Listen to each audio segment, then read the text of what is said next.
issue of LeWitt and perception is a great one.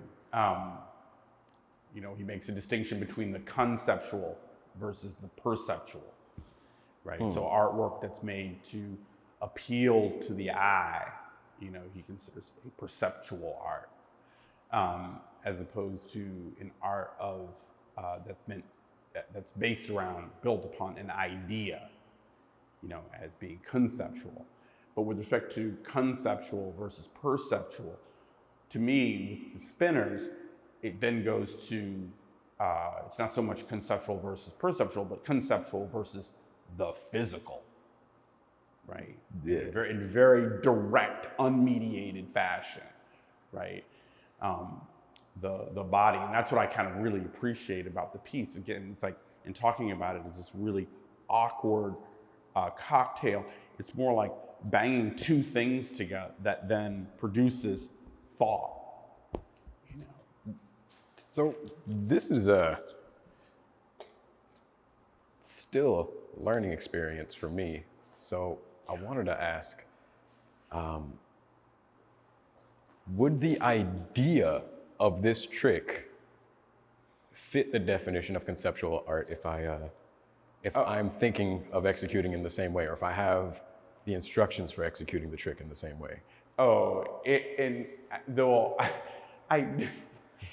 That's funny. I don't know. It's the board unicorn, by the way. Is that movie? Yeah. Do the moves have names? Yeah. Oh yeah. That's amazing. Oh yeah. The board unicorn. If he names a trick, the idea of the trick pops into my head instantaneously, just because I know the movements that he's referring to with those words. Right. Which,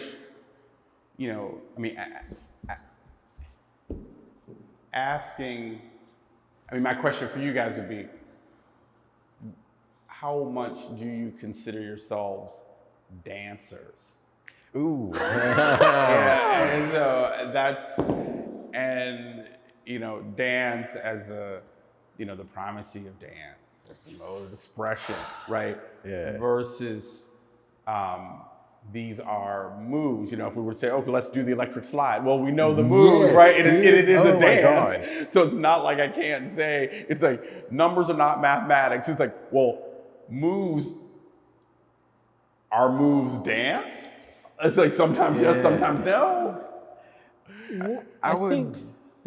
I think I would leave it to the definition. I say that because I know Justin's credited with defining over 200 something tricks. And I think the definitions are what would make something a trick rather than a movement, or in these terms, that's what makes a dance instead of just a movement. Like the movement of walking is notably different than moonwalking. Yeah. You know what I mean? So I think in those terms, depending on how you define it, that's what's gonna make it what it is. Yeah, sign spinning comes from, as far as like an origin background, it's much more in the extreme sport range, like skateboarding and that kind of thing. Skateboarding, when you think about skateboarding tricks, they're very discrete, they're very finite, they're very prescriptive. Right. The difference between a kickflip and a heel flip is fact. Yeah. And so that is, I think that was what originally separated sign spinning from dance. I think it would be very easy to interpret sign spinning as a form of dance. But as far as, I can tell you this because I made these tricks. So it's like, and I'll tell you, so when I first started in 2004, there were 30 tricks you could do. And I was hired at a gas station. The guy came in and was like, "You need a job?" I was like, "Yeah." And so basically, for every trick that you learned, you would get a 10-cent raise. So basic spin, right? You can do it. That's a 10-cent raise. Basic flip, 10-cent raise. Suitcase flip, 10-cent raise. Behind the back, 10-cent raise. And we got to the Bruce Lee. which has a complicated little hand switch, and I'll show you what it is. So we have this palm up pull, and then it goes to palm out push. But that hand switch is very difficult to learn without that language. That language did not exist. So my teacher, Neil, was explaining this to me, and I was like, I got frustrated because the way that he was taught, and the primary way that sign spinning was taught is, it's like this. It's this. It's just this. Yeah. It's always this. And so I said, well, what if I make up my own tricks? If it has a name and I do it the same way every time, do I get a raise for that? He said, yeah. I was like, well, you can stop teaching me right now because I'm gonna go over there and I'm gonna make some money.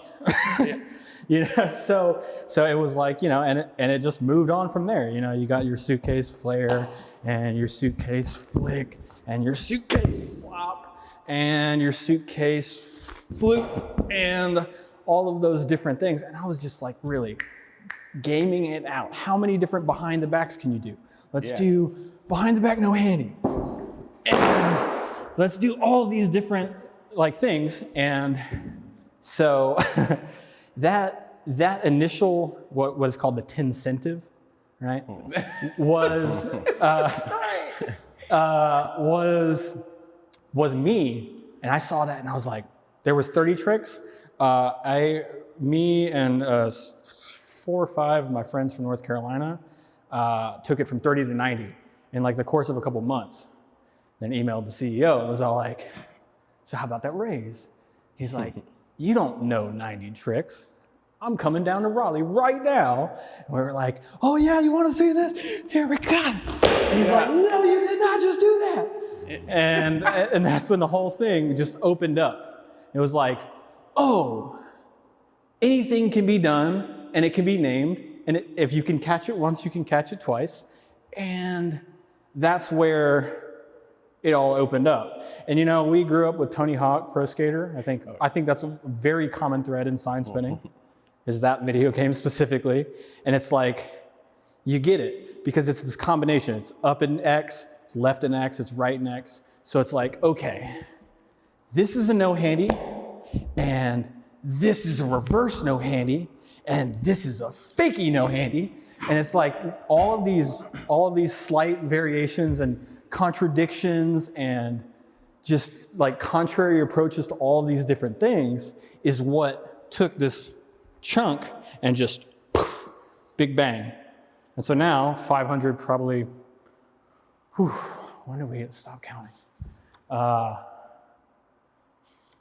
There's a lot.